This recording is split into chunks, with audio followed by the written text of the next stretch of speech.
Hello, everybody. Hello, hello, hello. My name is Melanie. This is Adventures in Hostessville, and welcome to the Vintage Magazine Project. This week, we are taking a look at the April 1934 Needlecraft, the home arts magazine. Ba-da-bum, ba-dum-bum, bum, ba-da-da-da-dum, ba-da-da-da-da-da-da-da-da-da-da-da-da. So the article I want to look at today is called Zodiac Samplers for Little Folks by Eveline D. Johnson and Lydia Brigham. Ever since we started these thread and needle birthday cards for little folk, our adult associates have been peering over our shoulders and nefariously plotting to use the blithesome things for grown-up gift gadgets. It's all the fault of those three little pigs. They have just made the world unsafe for juvenile divertissements. Exclamation points original. We confess to the fact that there would be those among our whimsically minded Kim spirits who would get a nice fillip out of a fat little cushion or a daintily framed sampler or a cocktail tray displaying a diverting interpretation of their natal sign. Quotes also original. Okay, so I am going to make a little zodiac card. My birthday is next week. I am a Taurus, so I'm going to make a Taurus, and then I will either keep it for myself if I don't get any other birthday cards, or I will give it to another Tauran friend. Now, all of these pictures are very sort of cutesy, folky, non-occult-y versions of the zodiac. Libra here, the scales, it's just these kids on a teeter-totter. Aquarius, he's watering flowers out there. Some of them get sort of downright odd. Leo is this lion tamer, and Sagittarius appears to just be William Tell. Taurus is the cow jumping over the moon, which is adorable. Now they say these samplers are all 12-inch squares of unbleached cotton and are worked with the brightest colors. The pinks, blues, greens, and yellows are giddily gay. Well, I can do giddily gay. I can't do 12 inches of unbleached cotton though, because I don't have any, and God forbid I go to the store. I've got some embroidery fabric that is left over from who knows what. Some needleworking tear I went on. I think I'll use, I don't know, I can't decide. What would my horoscope say? White or off-white? I don't know. I don't really believe in horoscopes. But in 1934, a lot of people really do. Okay, so I'm going to use the white stuff because this one has a big wrinkle I would have to iron out, and this one doesn't. So are Taurans both indecisive and lazy? Perhaps. If so, I should not scoff so much. But like I was saying, in the 1930s, suddenly horoscopes are getting a lot of attention because the first sort of well-known standard horoscope in a newspaper comes out in 1930. So obviously in 1930, things aren't great. The stock market crash has just happened. And the publisher of a newspaper in England called the Sunday Express decides he's got to have some sort of fun, benign news.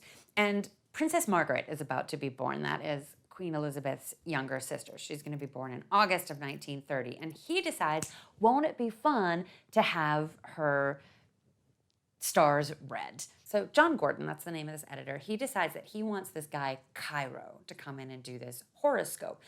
Cairo is sort of the celebrity astrologer, clairvoyant, fortune teller, prognosticator of the era.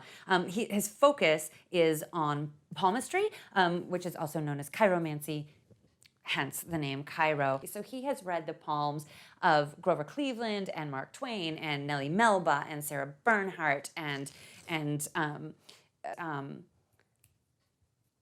guy with the light bulbs, Thomas Edison.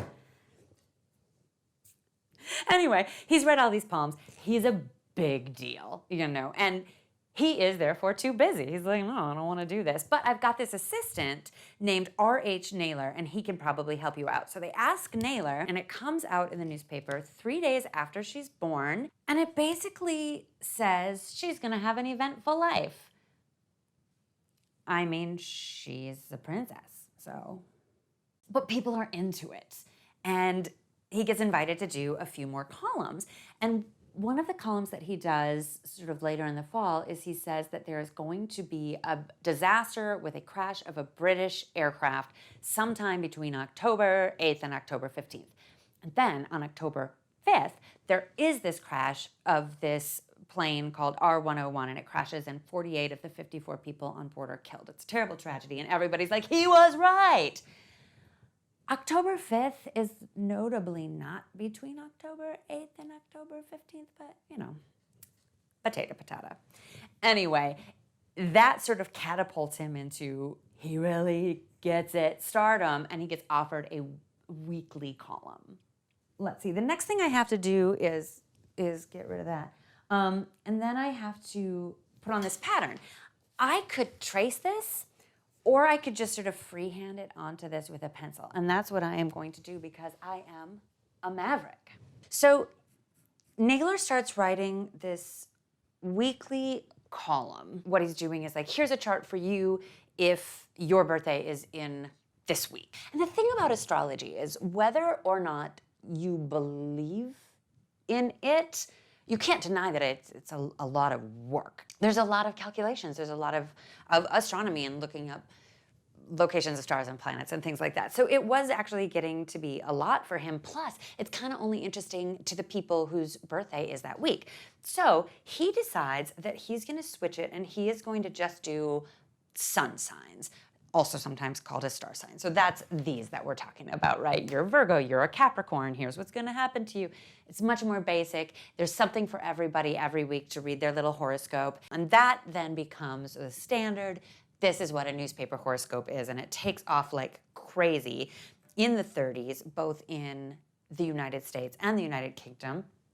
And so do all other sorts of like prognostication, soothsaying, fortune telling like that, because historically, when things suck in the world, people turn to alternative sources. Same thing's happening now, I guess, like in the last 2 years with everything that's been happening. Psychic visits in the United States have increased by like 2,000%. And one of the forms of soothsaying that is super popular in the 1930s are gypsy tea rooms. Now, I want to take a quick moment to acknowledge that gypsy is not a term that we use anymore. It is considered an ethnic slur for the Romani or Roma people. Largely just it has a lot of negative connotations, a lot of it stemming from this era when the Roma people are also being persecuted heavily by the Nazis. However, a lot of the restaurants that the Roma people were running and doing their fortune telling in, they would name the gypsy tea room or something like that. So I will be using that term just within historical names of things. But the people, Roma or Romani. Okay, I have drawn my picture. I think it maybe looks less like a cow and more like, it looks like pigs in space. That's what this looks like. The designs are intended to suggest amusing line drawings. Consequently, the predominant stitch is outlining, which is great because it's an easy one. So they don't tell me what colors to use, so I can use, I guess, any color that I want. And since my cow looks like a pig, I'm gonna go ahead and use bright pink. So these tea rooms, super popular across the entire country in the 1930s. There's a ton of them in New York. They're also in LA, they're in New Orleans, they're in Texas. There was a huge one in Omaha that was so big that they had to basically franchise and open up another one in Council Bluffs, Iowa, right along the way. Fortune telling is a huge part of this. Here's the thing though, it is not legal to tell fortunes for money. It's still not, it's still a Class B misdemeanor to tell fortunes for anything other than amusement or entertainment. Well, there is a big tea room bust in April of 1934, right when this magazine comes out. So the deal is you go to this restaurant, you get your food, and in theory, you pay for your foods, and then you can have your fortune told for free. Typically, it's reading your tea leaves, right? So what is known as tasseomancy. And that's a funny free add-on thing. But what these police women are saying is, no, no, no, no, no. You're not paying for the food. You're paying for the fortune. And you know how we know? Because the food is terrible. You go in, you're getting like a tuna fish sandwich and a pickle. And they go in and they do this big bust of these 3 restaurants that are all right in a row. They are on 34th Street in Manhattan, and they're called the Gypsy Den, the Romani Tea Garden, and the Gypsy Sandwich Shop. And these women go into these 3 places separately, and they nail them all. Okay, my cow is done. I put on these purple horns to try and make it look less like a pig, but it still kind of looks like a pig. It's the face shape. I don't know. I'd swear I know what a cow looks like. What would be giddily gay for the moon? This, maybe? It's pretty gay. But it doesn't shut it down just after this big thing. I think they arrest 11 or 12 people that day. All but one of them are just sort of minimally fined and sent on their way. But for the most part, life moves on as is. And in fact, these tea rooms stay so popular that in 1935, there is this huge hit song called In a Little Gypsy Tea Room. And it is recorded in 1935 alone by like 15 different people. It is an international hit. It goes, it was in a little gypsy tea room I first laid eyes on you when the gypsy started reading tea leaves. It's not fun, but it's a huge hit, and people, you know, it's so common at this point that you go to this tea house, you order your pimento sandwich or whatever and your angel food cake, and you get your tea leaves read. And in 1936, a group of fortune tellers get together, and they are going to form a national association of fortune tellers.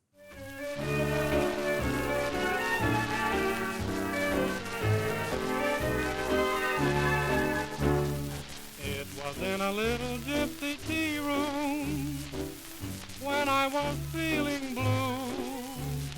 It was in a little gypsy tea room I first laid eyes on you. When the gypsy came to read the tea leaves, it made me feel quite gay. When she said that someone in the tea room would steal my heart away. Okay, my Zodiac picture is done. Can you see it? There he is. Or she is. They are flying above the seaweed in the sky. If we were to give a Zodiac sampler to someone for a birthday gift, we should cut out a star-shaped card out of silver or blue stiff paper, and on one side we should write such bon mot as, "My stars and yours do say, happy be your natal day." And then it gives you these jangled jingles that you can write. Where's Taurus? There it is. Lovers of gardens, luxuries too, warm-hearted songsters, the Taurian crew. I'm a warm-hearted songster. It was in a little gypsy tea room. Okay, let's just cut a star out of paper. So, the National Association of Fortune Tellers, it's formed in 1936, in the summer of 1936, by a group of fortune tellers of all sorts, tea leaf readers, palmists, crystal ball seers, numerologists, psychics, clairvoyants, all of this stuff. And the woman who is the president of it is a woman named Helena Perrotta, who goes by the name Gypsy Lee. And she is a former school teacher from Public School 10. And she has decided that if they do this, then they can really do a service, because she says she knows there are a lot of fakers out there. And if they have this association, they can restrict membership, and you would have to be licensed to tell fortunes in the city. And they could get rid of all of the draws. She says you could test us and we could prove that we are clairvoyant. And she does it. She prognosticates to this reporter, and she says, here's what I say is going to happen. Roosevelt's getting reelected. The United States is going to stay happy and out of war until 1941, and the Yankees are going to win the World Series 4-3. The first two of those do happen. The Yankees do win the World Series. It's 4-2 over the Giants, but again, potato, potato. There's this other fortune teller in the group who's got the fabulous name Topsy Lavelle, and she makes a statement saying, okay, so it's illegal to tell fortunes. So you can arrest us, you can charge us, you can throw us in jail. What about all these guys on Wall Street giving investment advice? The country is in the state it is because of these guys making predictions. Now, they're not saying that they're psychic, which we are, but are they not making predictions? And is it not causing more damage, But of course, we live in a world with structures of power, such as patriarchy, classism, and racism, and fortune telling was then, as it is now, largely practiced by women, immigrants, and people of color. Now, that's not entirely who makes up this group, and that's part of the problem, is that there's a lot of infighting that happens.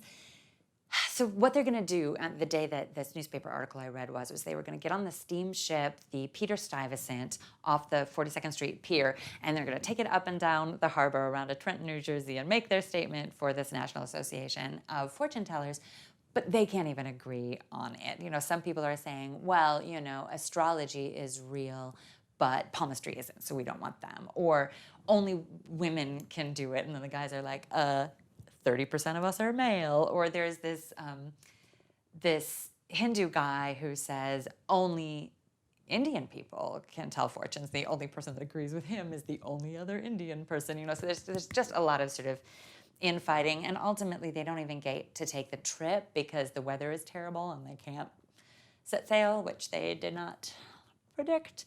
And that was another point that was made in the raid, was like, how did you not predict that I was a policewoman here to raid you? So the National Association of Fortune Tellers never really takes hold, but it's a kind of fabulous idea. My stars and yours do say, happy be your natal day. It's not the tidiest. If you would like to know your zodiac little blurb, feel free to comment below, and I'll put them in there. They're all here. Aries child is brave and gay. There's so much gayness in this. Okay. Thank you so much for joining me for another episode of Adventures in Hostessville, the Vintage Magazine Project. Thanks a lot, and have a great day.